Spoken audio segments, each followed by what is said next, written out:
I think you know this, that a lot of artists have influence, but have you as an influence and even are inspired with your artwork. And rightfully so, because when you draw, it translates to storytelling. And when you ask some Filipinos, they would say that when we read a Neil Adams book, it's like a different experience altogether. So could you take us through your thought process on how you draw your comic books, your panels, to those transitions that we love? Okay, so I know that wasn't a funny story, that last story I told. This won't be funny either. This will be boring. And I apologize, because there's nothing I can do about it. Some people are trained more and better than others. Some people have a better instinct for art. You can compare Philippine artists. You can say there's Nestor Redondo, who is fantastic. Then there may be other people who are not quite so fantastic. So there's different levels. And the way we judge comic books is the way we judge movies. If it's a good story and we enjoy reading it or watching it, and we walk away from it feeling good and that we've experienced something and we've learned something, then we recognize that person as a good director or a good comic book artist. If you don't understand it, or it's too complicated, or too stiff and not enjoyable, you don't enjoy it. So whatever skills that you learn as an artist or a director, you apply to the story that you do, and there are certain basic rules to storytelling. You start with an establishing shot. You make sure you have close-ups where the people are looking at the camera. You make sure that their faces are expressing the words in the story. You make sure that the action is interesting and doesn't go off the panel. You make sure that the things that people see are the things that you, as an artist, enjoy seeing yourself. Just like a director does, just like Spielberg does. He has a way of seeing on the screen what he sees in his mind. And what he sees in his mind is an interesting story. So good comic book artists, as you already know, tells a story that you enjoy. That's really what it comes down to. So all the skills, the anatomy, the perspective, everything that you know is applied to doing the one job that you have to do, and that's to tell an interesting story. So, as a result, you can take a good written script and give it to a bad artist, and it's a crappy story. Or you can give a terrible script and give it to a terrifically good artist, and it turns out to be a pretty good story, because his ability to tell that story is that much better. What you really want is a really good story told by a really good artist. I have been lucky enough in my career to work with Denny O'Neil, Roy Thomas, some of the best writers in the business, and because of that, it's added to my reputation and allowed me to tell stories that people really, really enjoy and collect, and they reprint them over and over and over again. Yeah, like the Green Lantern. Like the Green Lantern, Green Arrow series, which I think will be reprinted forever. And each time it's reprinted, the price will go up. It's about $50 now, I think. Then there's the omnibuses that sell for $100, and they weigh 8 pounds. So anyway, I think that you'll find that the better an artist does, the more it gets reprinted, the more it becomes current.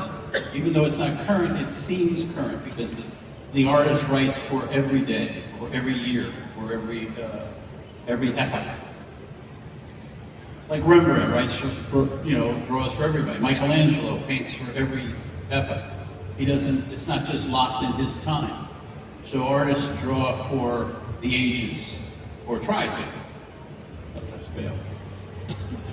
All right, so for something lighter. Something lighter.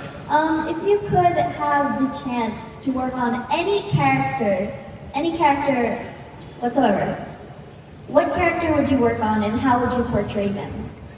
I have had a chance to work on every character. If you were DC Comics or Marvel Comics and Neil came in and said, I'd like to work on Plastic Man, would you let me? Yes. I think pretty much. Yeah. I mean, there are certain people that you let them do it, for good or for bad, because you want to see how they do. The people who run DC Comics and Marvel Comics, as stupid as they may be, DC Comics and Warner's make lousy movies, I'm sorry. Marvel makes great movies. DC makes good animation, Marvel makes kind of animation. Just, but the people at these companies are fans, just like you are. They're fans. They would like to see Neil Adams draw Plastic Man. Wouldn't you like to see it? Yeah. So I'm just saying, whenever I say anything, you know, I want to do more Dead Man. I want to forget everything that everybody's done on Dead Man, and I want to do it again. And I want to pick up what I ended 35 years ago. They say, sure, go ahead. Because they want to see it too, because they're comic book fans. So they're just as geeky as you are. Jim Lee is a geeky comic book fan. I showed him, we were in a discussion in an office room, and I had my original design for Green Arrow, okay? And he had a quiver on his back. It's the only time he ever saw his quiver drawn by me. And it's in 3 sections, so it molded to his back. 1, 2, 3, like slats of a fence. It would bend with his back. And Jim Lee is sitting there, we're pretending we're having a business meeting, and Jim goes, oh, that's how you do it. It's 3 slats. I get it. As a fan. Got it. So you can't, you know, people have like serious discussion. I wear ties, okay? I wear ties. This got the bat symbol on it. I go into business meetings wearing cartoons, Tasmanian Devil on my tie. Because I don't want people to think I'm serious, because I'm not. You know, they're serious, and then they'll look at your tie and go, that's Tasmanian Devil. Aha, you're a cartoon, just like me. So people, this thing about, you know, adults and they don't get it, they all get it. They're all lying. My father used to steal into my room at night, and he'd take my comic books, go read them, and then he'd put them back. So I wouldn't know he read my comic books. Really? That's what people do. I'm just saying that it's a comic book world, and it's not that serious. You know, they say, you know, science it's not rocket science. It's not rocket science. It's easy. Nothing to it. You just study it, you learn it, and that's the end of it. Geology, all those things are, you know, kid stuff. Especially if you learn it. And then you talk to a geologist and you say, I want to talk to you about geology because I've got some questions. And their eyes light up because that's the thing that they're geeky about. And they love to talk about it. And if they were comic book fans, they would talk about Batman. I got a guy who is a rabbi, okay? And he comes to every comic book convention in the New York area, and he talks about comic books. And I try to get him to talk about religion, about the Torah. He doesn't want to talk about the Torah. He wants to talk about Batman. I'm just saying, they're geeks. And so they'll let me do whatever they think is going to be fun. They will never say no. Why would they? You know, we're in it for fun, aren't we? Yes. We're taking over the world. Really? I mean, we got comic books in India. The biggest comic book in India that I know of is Archie Comics. In Red China, they got comic books. In Russia, they got comic books. Japan, they have their own comic books, and they have American comic books. All over the world, comic books are spreading, and they're making all the best movies anywhere out of comic books.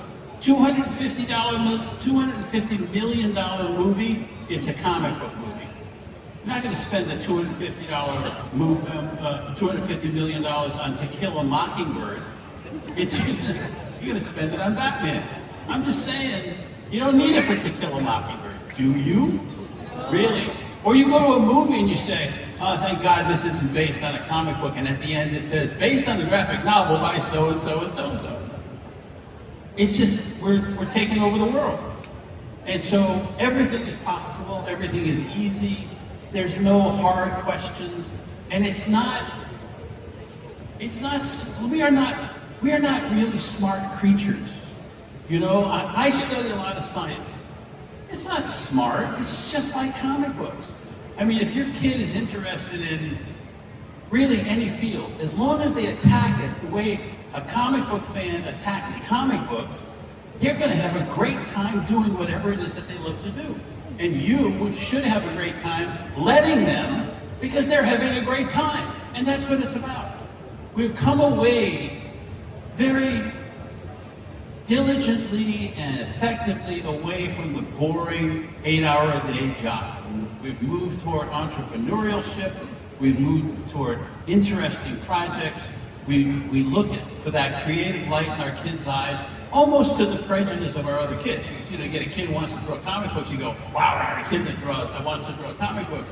And then you ignore the other 3 kids. But no, that's not a good idea. You got to go to the other kids and find out what they like to do too.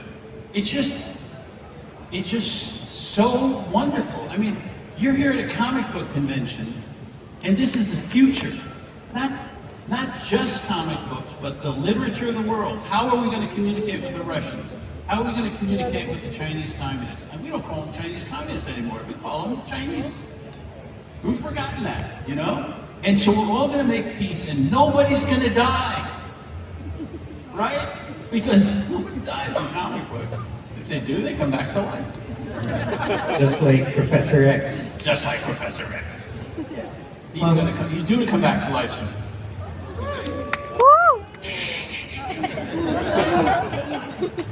You know why he's not back to life yet? Because God is trying to grab his head and he keeps slipping his hands off it. I made that up, I'm sorry. One of your early works is with Archie Comics, or Archie joke books, right? Yeah. Could you share us a story about your early works, early adventures with Archie? Just so you know it, okay. Life is hard. You guys know, right? But you still smile. Life is hard. For me, back in the 50s, he's that old? Yes. He still has his hair? Yes, he does. Back in the 50s, late 50s, I graduated high school. I had to earn a living, because if I didn't earn a living, I couldn't afford to go to college because I didn't have any money. I'd have to get a real job, which I didn't want to do. Or I could draw. And I learned to draw really well. Really well. I have seen my portfolio recently. It's good. I took it to DC Comics.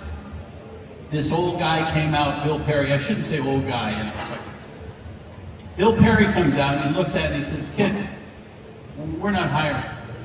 You're wasting your time." I said, "Well, can I just show this to an editor?" He said, "Kid, I don't think you understand. We're going to be out of business in a year. There's not going to be any more comic books. America has turned away from comic books. Forget it." I said, "Well, can I just show my stuff to an editor and show it to somebody?" He said, "Kid, I don't think you understand. Maybe I'm not making myself clear. There's not going to be comic books in a year. Do something else. Do something worthwhile. Get a job." I don't want a job. I want to draw comic books. They had, it was like 1959, they had hired a new person in comic books from 1953 to 1959. Nobody. Because Congress in America had attacked comic books and made parents think that comic books turned their children into juvenile delinquents. The Comics Code, the PART.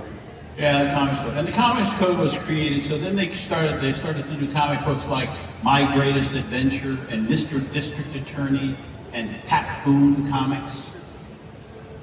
It's not funny here. Is Pat Boone the singer? No, it means nothing. Okay, well there you go. That's what happens to a generation. Sugar and Spike. You couldn't hurt anybody in comics. You couldn't imply that there was somebody who was in government who actually might be corrupt. Donald Trump just comes to my head, I'm sorry. I apologize. There are Trumpians here. I didn't say that. Anyway, so there was no jobs. So I ended up at Archie Comics, and they had Jack Kirby and Joe Simon, and they had comic book people. They were doing the Fly comic books and some other comic books. And so I brought in samples to Archie to show them that I could do the fly and the other things. And Jack Kirby wasn't in the office, so they said he'll be back next Wednesday. So I came back next Wednesday with new samples. And they had cut out one of my panels from my sample pages and pasted it in a Jack Kirby page. And a panel. Hey, if it's good enough to go on a Jack Kirby page, it must be good, right? So I get on the phone. They get Joe Simon, who's Jack Kirby's partner, very big, tall man. And he gets on the phone and he says, "Kid, I saw your samples. You're not bad. But I'm going to do you a big favor. You're not going to think it's a favor now, but in the future you'll realize what a big favor I've done you. I'm going to turn you down." Okay. He said, "Look, you know, we're going to be out of business in a year.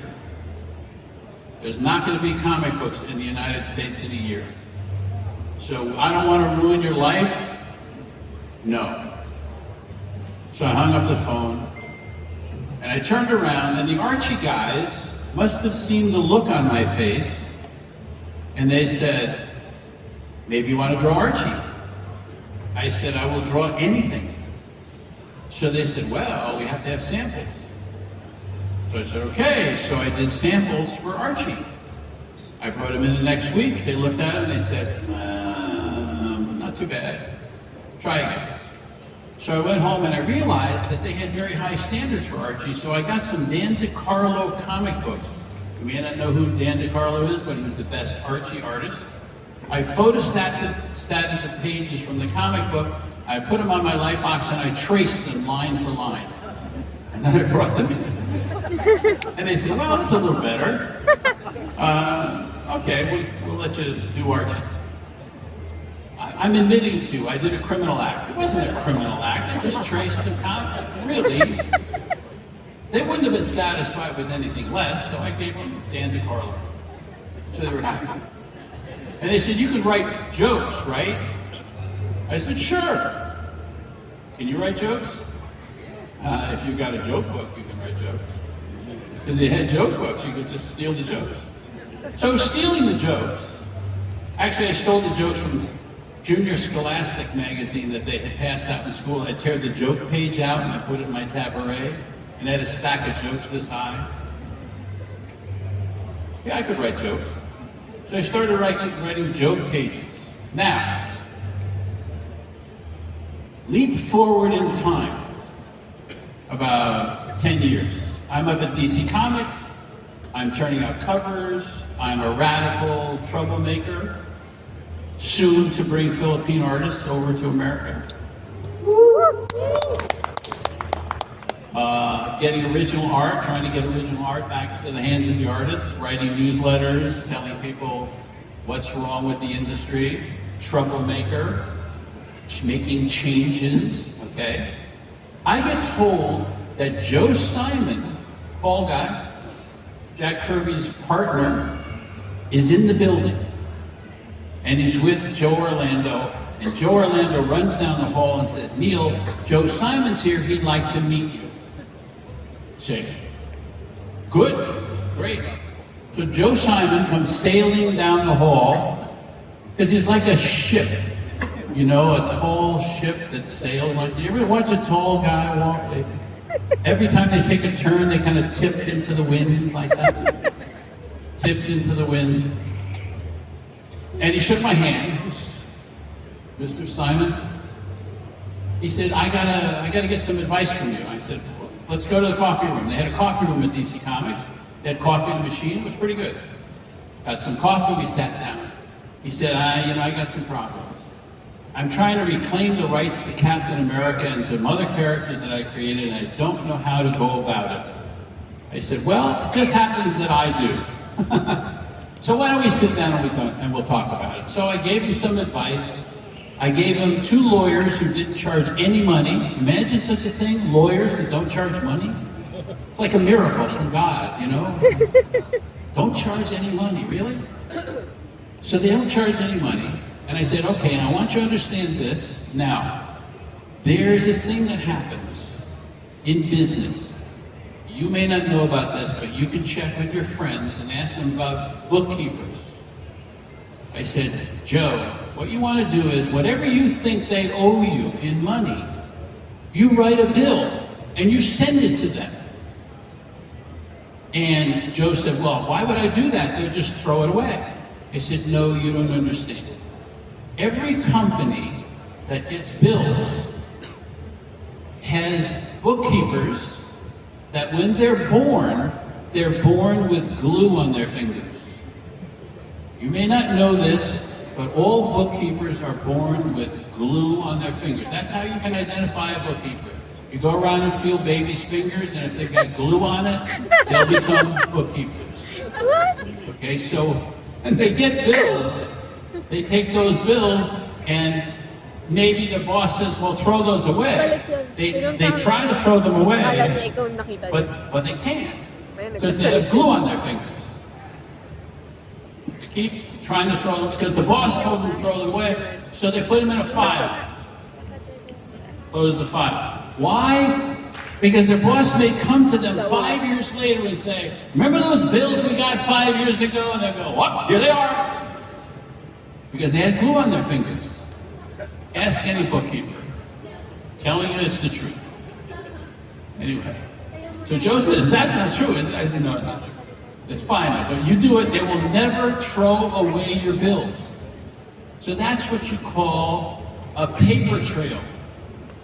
If you want to establish that you have any rights to all these characters that you created, you have to establish a paper trail. So if you go in front of a judge will say, well, do you have a record of any of this stuff that you think you believe in? Because if you don't really care about it and you're just coming as a pain in the butt, then guess what? I'm going to throw your case out. But if you got a paper trail, that means you're sincere. And so we'll look at it. Okay? So I talked to him for about an hour. And he said, well, thank you, I really appreciate this, and blah, blah, blah. And we got up, and he started to walk away, and I said, Mr. Simon? He turned around.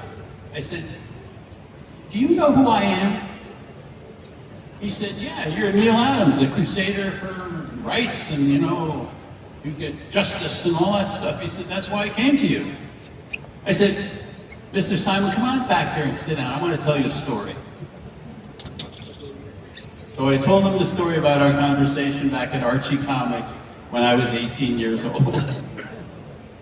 And he says, I told you that? No. I told you not to come into the bit. Really? No. I told you that? Really? No. That's my Archie story. I know, not all stories are like that. Thank you so much, Mr. Neil.